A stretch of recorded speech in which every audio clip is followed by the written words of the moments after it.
To bisect a given angle, angle को कैसे bisect करते हैं, मतलब अगर कोई भी एंगल मेरे पास है तो बाइसेक्ट का मतलब क्या होता है, तो बाइसेक्ट मतलब कि उसका इक्वल दो पार्ट्स हमें करना है। तो सपोज ये जो एंगल है फॉर एग्जांपल ना ये 80 डिग्री का है, तो मुझे बीच में से ऐसा एक आर्म चाहिए जो इस एंगल को ना 40-40 में डिवाइड करे, मतलब ये वाला जो एंगल है ना ये वाला, ये मुझे 40 मिले और ये सेकेंड वन भी मुझे 40 डिग्री का मिले, ठीक है। तो हमें करना एक्चुअली ये है कि कोई भी एंगल अगर रहेगा तो उसे बाइसेक्ट कैसे करते हैं। फॉर एग्जाम्पल अगर मेरे पास है ना ऑब्ट्यूज एंगल है, ऑब्ट्यूज मतलब आप लोगों को पता है मोर देन 90 वाला, सेम हियर अगर इसका मेजरमेंट 120 डिग्री है और मुझे इसे बाइसेक्ट करना है तो मुझे बीचों बीच एक ऐसा आर्म चाहिए जो कि इस 120 को बाइसेक्ट करेगा, मतलब इसका 60-60 में डिवीजन करेगा, ठीक है। So this is called as bisection, this is called as bisector of an angle, इसे बोलते हैं बाइसेक्टर ऑफ एन एंगल, मतलब कि एंगल को उसने बाइसेक्ट कर दिया, बाइसेक्ट मतलब दो इक्वल पार्ट्स में उसका डिवीजन कर दिया है। तो हम लोग है ना, ये तो रफ डायग्राम था जो मैंने तुम लोगों को एक्सप्लेन किया है। एग्जैक्टली एंगल को बाइसेक्ट कैसे करते हैं उसके लिए पहले हम लोग कोई एंगल ड्रॉ करते हैं with the help of scale. देखो यहाँ पर मैं एक एंगल ड्रॉ कर रही हूँ, कोई भी एंगल यहाँ पर मैंने एक्यूट एंगल ले लिया है, ठीक है। फॉर एग्जाम्पल इसका नाम है ABC। हाँ, कंस्ट्रक्शन ये चैप्टर करते समय आप लोगों को ये ज़रूर ध्यान में रखना है कि आपकी जो पेंसिल है ना ये बहुत शार्प होनी चाहिए, ठीक है। और जो आप लोगों को बोला है how to bisect given angle, तो एंगल चाहिए और उसका बाइसेक्टर चाहिए, मतलब एंगल और बाइसेक्टर डार्क, ठीक है। बट बाकी ये बनाने के लिए आप लोग जो भी प्रोसीजर अप्लाई करोगे that should be very very very light, बस वो दिखने जितना, मतलब अगर देखो मैंने ये वाला ड्रॉ किया दिख रहा है ना, दैट्स इट, दिख रहा है बस उतना ही वो डार्क चाहिए, उससे ज़्यादा डार्क उसको करने का नहीं है। मतलब आर्क्स जो बनाएंगे, जो भी एक्स्ट्रा लाइंस बनाएंगे, तो यहाँ पे डार्क क्या होना चाहिए, बाइसेक्टर एंड एंगल, तो जो चीज़ उन्होंने बोला है दैट शुड बी डार्क, और जो नहीं बोला है और तुम लोग प्रोसीजर के लिए अप्लाई करने वाले हो that should be very very very light, ठीक है। तो अभी मैंने यहाँ पे कोई भी एक एंगल बना लिया है, this is your angle ABC, मुझे इसे बाइसेक्ट करना है तो इसके लिए हमें ज़रूरत पड़ेगी कंपास की। तो मैंने यहाँ पे ले लिया है कंपास, अगेन सेम कि ये जो पेंसिल है ना बहुत शार्प होनी चाहिए, बट मैंने यहाँ पे शार्प नहीं पेंसिल ली है बिकॉज आप लोगों को थोड़ा डार्क दिखाई दे इसलिए, बट आप लोगों को इसे बहुत शार्प करना है। तो अभी कंपास में ना कोई भी डिस्टेंस लेना है, कोई भी, जैसे देखो अगर मैंने बहुत कम ले लिया तो ये घूमेगा नहीं, है ना, बहुत ज़्यादा ले लिया तो एंगल के बाहर जाएगा, तो इसलिए बोलते हैं कि सूटेबल डिस्टेंस, सूटेबल मतलब कि आपके दोनों आर्म्स के ऊपर कोई आर्क्स आ जाए और मुझे एंगल के वर्टेक्स पे इस पॉइंटर को रखना है। एंगल का वर्टेक्स किसे बोलते हैं, इसे बोलते हैं B is vertex of angle. B vertex किसे बोलते हैं कि जहाँ पे दोनों आर्म्स मिलते हैं उसे वर्टेक्स बोला जाता है। तो हियर वर्टेक्स इज B, उस वर्टेक्स पे मुझे इस पॉइंटर को रखना है, कोई भी डिस्टेंस लेके, कोई भी, सपोज किसी ने इतना ले लिया, किसी ने थोड़ा सा ज़्यादा ले लिया, चलेगा, ठीक है, बस सुटेबल डिस्टेंस की अपना कंपास घूमना चाहिए। तो यहाँ पे हम लोग बनाएंगे दो आर्क्स। तो कोई देखो यहाँ पे कंफ्यूजन कैसे, बच्चे कंफ्यूज हो जाते हैं कैसे, कोई है ना ऐसे दो आर्क्स बनाता है, कोई ना पूरा ऐसे घुमा देता है, चलेगा, हमें बस ना ये दो पॉइंट से लेना देना है, ठीक है। तो भले आप दो अलग अलग आर्क्स बनाओ या फिर पूरा ऐसे घुमा दो, उससे कोई फर्क नहीं पड़ने वाला है। तो यहाँ पे मैंने आर्क ऐसा बना दिया है, आपको दिखाई दे इसलिए मैं इसे थोड़ा डार्क करती हूँ, बट ये अभी जो मैंने ड्रॉ किया है इतना ही लाइट होना चाहिए, हो सकता है तो इससे भी लाइट आप लोग ड्रॉ कर सकते हो। तो मैं इसे थोड़ा सा डार्क करती हूँ, बट जनरली आप लोगों को इसे ऐसे 2-3 बार घुमाना नहीं है। फिर आपको क्या करना है, जो दो पॉइंट्स आपको मिले हैं आर्म पे, आपको समझने के लिए मैं यहाँ पे कोई नेम दे देती हूँ, ये सपोज पॉइंट है P और ये वाला जो पॉइंट है सपोज ये Q है। ऐसा हम लोग लेबल तो करते नहीं है कंस्ट्रक्शन के टाइम पे, बट मुझे इसे आप लोगों को दिखाना है करके मैंने इसे नेम दे दिया P और दिस इज सपोज Q। अभी आप लोगों को क्या करना है कंपास में जो डिस्टेंस आपने लिया था वो ही रखो, या फिर कोई अलग डिस्टेंस ले लो। मतलब यहाँ पे कोई हार्ड एंड फास्ट रूल नहीं है कि यही वाला डिस्टेंस वापस से होना चाहिए, बट कोई भी डिस्टेंस ले लो कंपास में। अगेन तो जनरली ऑलरेडी एक कोई डिस्टेंस हम लोगों ने कंपास में सेलेक्ट किया होता है तो उसे डिस्टर्ब नहीं करेंगे, ठीक है, ताकि अपना टाइम सेव हो। बट अदरवाइज कोई पर्पजली अगर डिस्टेंस चेंज करना चाहे तो कर सकता है।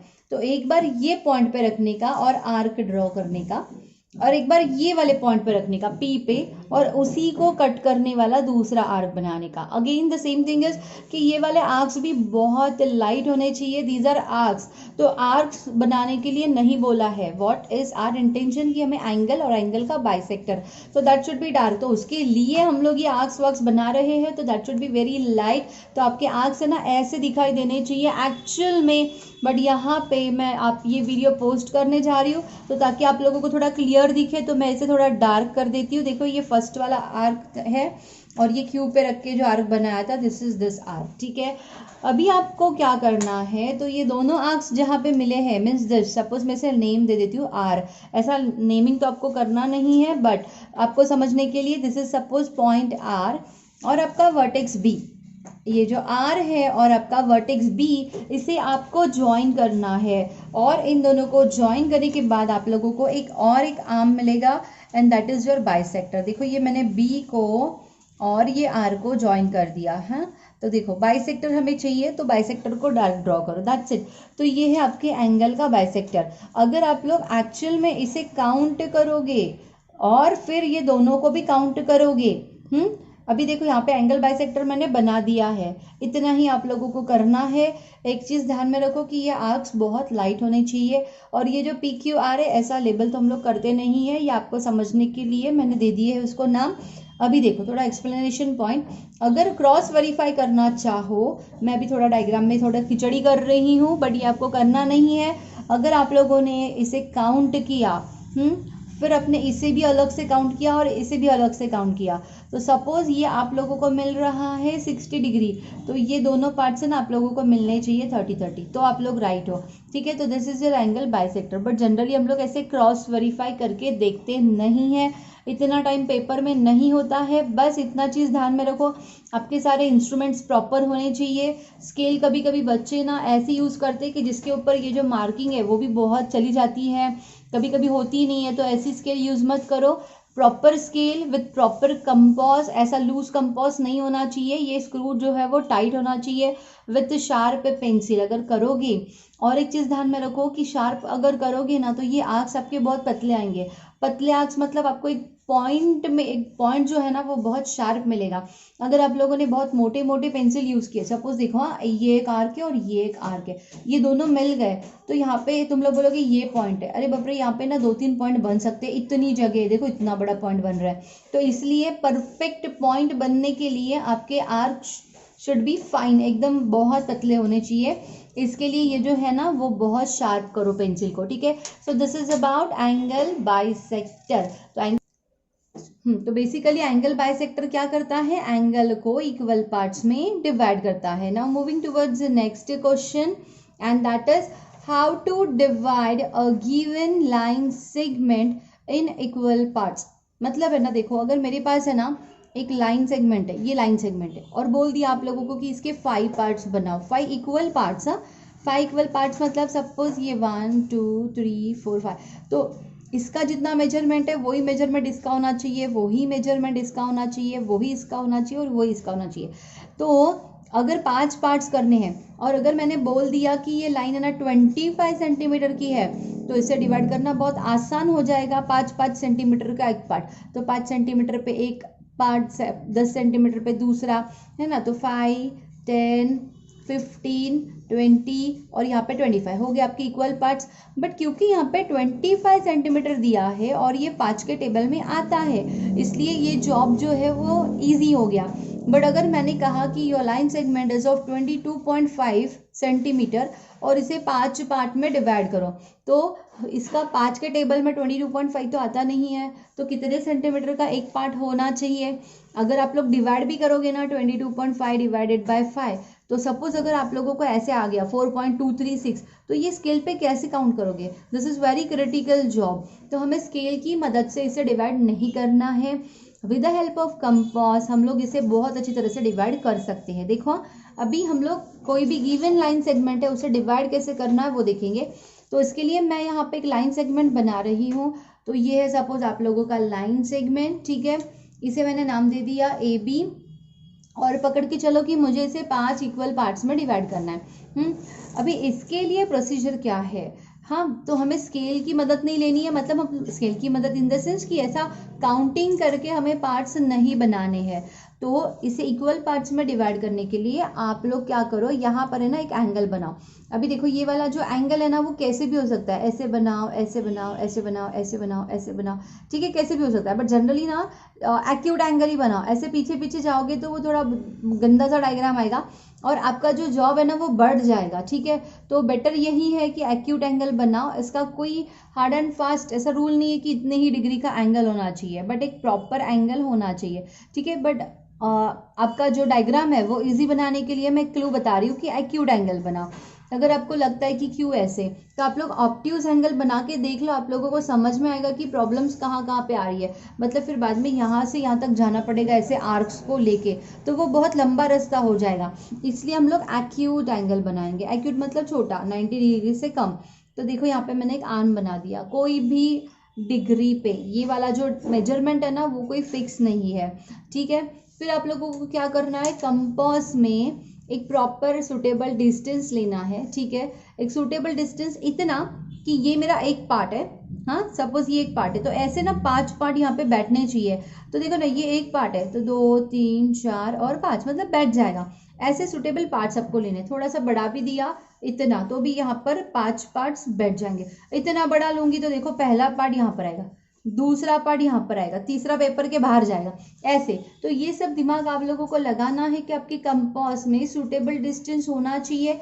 और आप लोगों को कितने पार्ट्स बोले हैं, 5 पार्ट्स, वो 5 पार्ट्स ये लाइन पे बैठने चाहिए, बस इतना सूटेबल डिस्टेंस।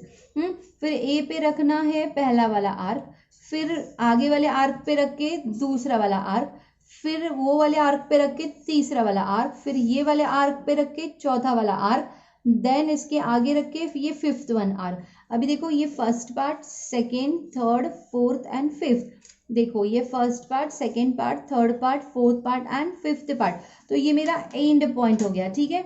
बट देखो अपना लाइन सेगमेंट है ए बी, मैंने 5 इक्वल पार्ट्स यहाँ पर बना लिए हैं, मुझे ए बी के 5 पार्ट्स बनाने हैं। तो करना क्या है पता आप लोगों को, ये जो लास्ट पॉइंट मिला है उसे, और लाइन सेगमेंट का ये एंड पॉइंट, उसे आपको ज्वाइन करना है।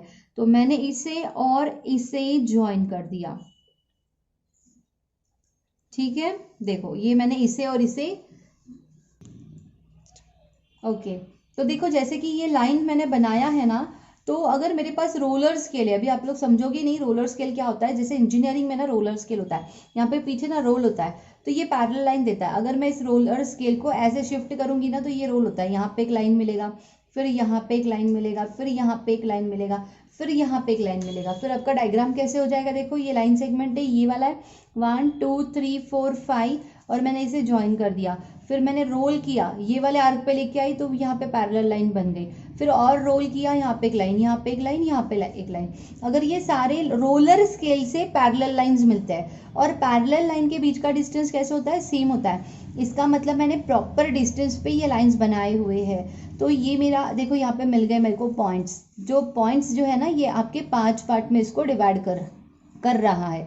बट क्योंकि आप लोगों को यहाँ पे 10th में रोलर स्केल अलाउड नहीं है, ठीक है, तो हम लोग रोल करके तो ये लाइन नहीं बनाएंगे, है ना। रोल करके मतलब ऐसा एक स्केल होता है, तो इसे रोल करेंगे तो यहाँ पे एक पैरेलल लाइन आएगा, फिर सेकंड पैरेलल लाइन यहाँ पे आएगा, फिर थर्ड यहाँ पे आएगा, फिर यहाँ पे आएगा, ठीक है। तो पैरेलल लाइन का मतलब क्या होता है, तो जैसे 2 लाइन पैरेलल है ना, और मैंने यहाँ पे कोई भी हॉरिजॉन्टल लाइन मार दिया, तो पैरेलल लाइन है ना यहाँ पर सेम एंगल बनाता है। क्यों, these angles are what, corresponding angles. Corresponding angles are always equal, है ना। तो ये प्रॉपर्टी हम लोग यूज करके यहाँ पे विदाउट रोलर स्केल हम लोग ये पैरेलल लाइन बनाने की कोशिश करेंगे।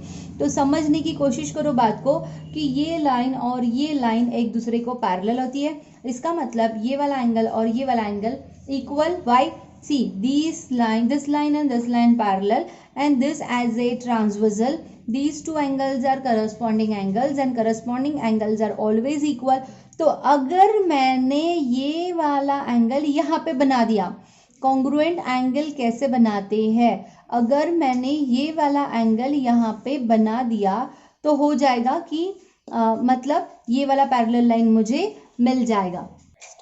तो यहाँ पर these two lines are parallel, तो मतलब हमें ये वाला जो एंगल है उतना ही एंगल यहाँ पर बनाएंगे तो हमें पैरेलल लाइन मिल जाएंगे, ठीक है। क्योंकि हम लोग यहाँ पर रोलर स्केल नहीं बना सकते, तो हमें कॉन्ग्रुएंट एंगल बनाना है। ये जो एंगल मेरे पास है उसको कॉन्ग्रुएंट एंगल मुझे, मतलब देखो ये वाला जो एंगल है इसको कॉन्ग्रुएंट एंगल मुझे यहाँ पर बनाना है। मतलब यहाँ पर एक लाइन आएगी that should be parallel to given line, ठीक है। तो पहले हम लोग देखेंगे कि कोई भी एंगल को कॉन्ग्रुएंट एंगल कैसे बनाते हैं, ठीक है। सपोज कोई एंगल गिवन है, सपोज ये एंगल है जो गिवन एंगल है और इसे कॉन्ग्रुएंट एंगल मुझे बनाना है, तो हम लोग कैसे करेंगे, ठीक है। तो पहले मैं स्केल की मदद से कोई भी एक एंगल ड्रॉ कर लेती हूँ। सपोज ये आप लोगों का गिवन एंगल है, सपोज ये आप लोगों का जो गिवन एंगल है इसे कुछ हम लोग नाम दे देते हैं। Suppose this is angle ABC। अभी इतना ही मेजरमेंट का कॉन्ग्रुएंट एंगल हमें यहाँ पे निकालना है। तो क्या करने का, पहले तो एक आर्म निकाल लो। अगर आर्म ऑलरेडी अवेलेबल है तो आप लोगों को वो ड्रॉ करने की ज़रूरत नहीं है, ठीक है। फिर यहाँ पे उसका वर्टेक्स आने वाला है और इधर वर्टेक्स कहाँ पे है, B पे। तो कॉन्ग्रुएंट एंगल बनाने के लिए देखो आप लोगों को ना एक प्रॉपर डिस्टेंस कंपास में लेना है और आप लोगों को प्रॉपर डिस्टेंस कंपास में लेके यहाँ पर एक आर्क बनाना है। सेम आर्क आप लोगों को यहाँ पर ड्रॉ करना है विदाउट डिस्टर्बिंग डिस्टेंस, ठीक है। कोई भी सुटेबल डिस्टेंस लेके यहाँ पे आर्क बनाया, वही आर्क आप लोगों को यहाँ पर बनाना है। और अभी क्या करना है, तो ये दोनों आर्क्स जो है इनके बीच में का डिस्टेंस हमें कैलकुलेट करना है। ये आर्क्स के बीच में का डिस्टेंस हमें कैलकुलेट करना है। देखो ये जो दो पॉइंट्स है ना, जैसे मैं ये पॉइंट को कुछ नाम दे देती हूँ, ये सपोज पॉइंट P है और ये सपोज पॉइंट Q है। तो P और Q में जो डिस्टेंस है उसे हम लोग ने ले लिया और वो ही डिस्टेंस उठा के हम लोग आ गए यहाँ पर और यहाँ पर एक आर्क कट कर दिया, ठीक है। अभी आप लोगों को दिखाई देना चाहिए इसलिए मैं इसे डार्क कर रही हूँ, अदरवाइज ये बहुत लाइट होना चाहिए, ठीक है। आप लोगों को ये आर्क्स दिख रहे हैं, मैं चाहिए तो ये आर्क्स को ना डार्क कर देती हूँ। देखो ये अपना प्रीवियस जो आर्क है, ये देखो ये यहाँ पर है और उसे कट करने वाला आर्क हम लोगों ने यहाँ पर ड्रॉ किया है। तो अभी हम लोग इसे कनेक्ट करेंगे, तो इसे ज्वाइन करने के बाद दैट्स इट, ये जो आर्म है इसकी वजह से ये कॉन्ग्रुएंट एंगल बन गया, ठीक है। वापस एक बार रिपीट करती हूँ, जो गिवन एंगल है यहाँ पर रखकर एक आर्क, वही आर्क यहाँ पे, फिर आर्क के बीच में का डिस्टेंस गिनो और यहाँ पर रखकर ऐसे आर्क कट करो। फिर जो पॉइंट मिलेगा that vertex and this point, इसे एक्सटेंड करो तो ये आप लोगों को आर्म मिल गया। तो this is your angle congruent to given angle, ठीक है। क्लियर कि कॉन्ग्रुएंट एंगल कैसे बनाते हैं। अभी थोड़ा सा इस क्वेश्चन को समझने की कोशिश करो। मुझे ऐसे वाले पैरेलल लाइंस अगर यहाँ पे मिल जाएंगे, ठीक है, ऐसे वाले पैरेलल लाइंस अगर यहाँ पे मिल जाएंगे तो मुझे इक्वल पार्ट्स मिल जाएंगे, ठीक है। तो ऐसे वाले पैरेलल लाइन मतलब ये जितना एंगल है उतना ही एंगल यहाँ पे बनाना है। मतलब देखो प्लीज सी हियर, ये वाला जो एंगल है वही वाला एंगल मुझे यहाँ पर ऐसे बनाना है, ऐसे। तो मेरे पास वो जो एंगल बनाना है उसका एक आर्म ऑलरेडी अवेलेबल है। ये देखो ये वाला आर्म और ये मेरा एंगल है जो मुझे बनाना है। तो ये वाला आर्म मेरे पास अवेलेबल है तो ड्रॉ करने की ज़रूरत नहीं है, तो डायरेक्टली जाएंगे हम लोग आर्क पे। तो जो गिवन एंगल है, थोड़ा सा इसे मैं सामने रखती हूँ। पहले क्या किया हम लोगों ने, गिवन एंगल को एक आर्क ड्रॉ किया। तो मैंने सूटेबल डिस्टेंस लेके गिवन एंगल को एक आर्क ड्रॉ किया, ठीक है। वही वाला आर्क जहाँ पर एंगल ड्रॉ करना है उस वर्टेक्स पे रख के वही वाला आर्क ड्रॉ करना है, ठीक है। फिर क्या करना है हमें, ये जो प्रीवियस आर्क्स है जहाँ पर आर्म को उसने कट किया है वो पॉइंट के बीच में गैप कितना है उसे मैंने काउंट कर दिया और वो ही गैप ये जो हम लोगों ने नया वाला आर्क बनाया है वहाँ पे रख के ये आर्क को कट करने वाला एक आर्क मैंने बना लिया, ठीक है। तो मुझे पॉइंट मिल गया और अपना नया वाला वर्टेक्स ये है। तो वो वाला पॉइंट और ये वाला वर्टेक्स इसे हम लोग ज्वाइन करेंगे तो मिल गया मुझे कॉन्ग्रुएंट एंगल, ठीक है। Now this line is parallel with this line. ये जो लाइन है वो भी बहुत लाइट होनी चाहिए, ठीक है। अभी देखो यहाँ पे बार बार एंगल बनाते रहोगे तो this is very time consuming procedure. तो एक दिमाग चलाओ ना किसी, यहाँ पे देखो ये सारे पार्ट्स कैसे हैं, कॉन्ग्रुएंट, मतलब अगर ये 2 सेंटीमीटर हुआ तो ये भी 2 2 2 2 होने वाला है। जैसे देखो यहाँ पे ये 5 है तो ये भी 5, ये भी 5, ये भी 5 और ये भी 5। तो similarly we have got 1 part, एक पार्ट हमें मिल गया है तो बाकी के पार्ट्स उतने ही रहने वाले हैं। तो मैंने इस एक पार्ट को काउंट किया, ठीक है, देखो मैंने इस एक पार्ट को काउंट किया मतलब कंपास में ले लिया और उसी पार्ट को मैं आगे कंटिन्यू करूंगी और ऐसे आर्क्स ड्रॉ करूंगी। देखो दैट्स इट। तो वी हैव गॉट 1 2 3 4 एंड 5, तो दीज आर 5 इक्वल पार्ट्स। तो इस तरह से हमें 5 इक्वल पार्ट्स बनाने हैं। आई गेस आप लोगों को ये क्लियर हुआ है। तो सबसे पहले आप लोग अपना होमवर्क करो कि आप लोग कोई भी एंगल बनाओ, ठीक है। ये क्या था कि how to divide a given line segment into equal parts. तो 5 पार्ट्स बोलेंगे तो ये 5 आप लोगों को पार्ट्स करने हैं। यहाँ पे अगर 6 पार्ट्स बोलेंगे तो यहाँ पे 6 पार्ट्स होने चाहिए। अगर 6 बोलेंगे तो 6। तो अकॉर्डिंगली आप लोग कितने भी यहाँ पर पार्ट्स बना सकते हो। तो आफ्टर दिस लेक्चर आप लोगों को होमवर्क है कि पहले तो कोई भी एक एंगल आप लोग ड्रॉ करो, ठीक है, उसे बाइसेक्ट करके दिखाओ। नेक्स्ट कोई भी एक एंगल ड्रॉ करो, उसको एक कॉन्ग्रुएंट एंगल निकालो। फिर एक लाइन सेगमेंट ड्रॉ करो विदाउट मेजरमेंट, कोई मेजरमेंट मत ले लेना स्केल से, कोई भी एक लाइन सेगमेंट ले लो और उसके 7 इक्वल पार्ट्स में मुझे उस लाइन सेगमेंट को डिवाइड करके दिखाओ। सो this is your homework for this lecture. Okay, now that's all for this lecture. ये तीनों क्वेश्चन सॉल्व करो, ठीक है।